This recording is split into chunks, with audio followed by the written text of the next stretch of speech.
ധനത്തെ ആകർഷിക്കുന്ന അതിശക്തിയാർന്ന മണി മാഗ്നറ്റ് പോട്ടിനെ കുറിച്ചാണ് ഇന്നത്തെ വീഡിയോയിലൂടെ പറയാൻ പോകുന്നത്. മണി മാഗ്നറ്റ് പോട്ട് എങ്ങനെയാണ് തയ്യാറാക്കേണ്ടതെന്നും എവിടെയാണ് അത് വെക്കേണ്ടതെന്നും ഈ വീഡിയോയിലൂടെ മനസ്സിലാക്കാം.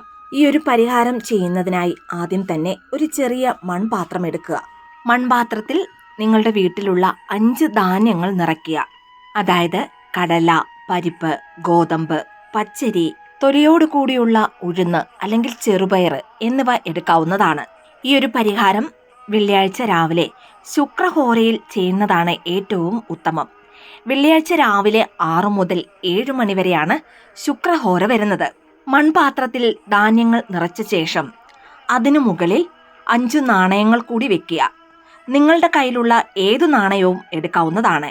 അതിനുശേഷം ഒരു ചെറിയ ചുവന്ന തുണിയെടുത്ത് ഈ മൺപാത്രം നല്ലതുപോലെ മൂടി കെട്ടിവെക്കുക. ഈ ഒരു പരിഹാരം ചെയ്യുമ്പോൾ നിങ്ങൾക്കറിയാവുന്ന ലക്ഷ്മി ദേവിയുടെ ഏതു മന്ത്രവും ചൊല്ലാവുന്നതാണ്. ഓം മഹാലക്ഷ്മിയെ നമഃ എന്ന് ചൊല്ലാവുന്നതാണ്.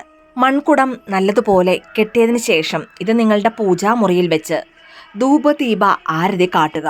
പിന്നീട് തയ്യാറാക്കിയ ഈ മണി മാഗ്നറ്റ് പോട്ട് നിങ്ങളുടെ അലമാരയിലോ ലോക്കറിലോ അല്ലെങ്കിൽ പണം വെക്കുന്നത് എവിടെയാണോ അവിടെ വെക്കാവുന്നതാണ്.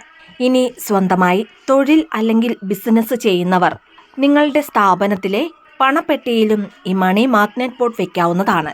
ഈ ഒരു പരിഹാരം ചെയ്യുന്നതിലൂടെ പണം അല്ലെങ്കിൽ ധനം നല്ല രീതിയിൽ ആകർഷിക്കുവാൻ സാധിക്കുന്നതാണ്. നിങ്ങളൊരു ലക്ഷ്മി ദേവി ഭക്തനാണെങ്കിൽ വീഡിയോ ലൈക്ക് ചെയ്ത് ഓം മഹാലക്ഷ്മി നമഃ എന്ന് കമന്റ് ചെയ്യാനും മറക്കരുത്.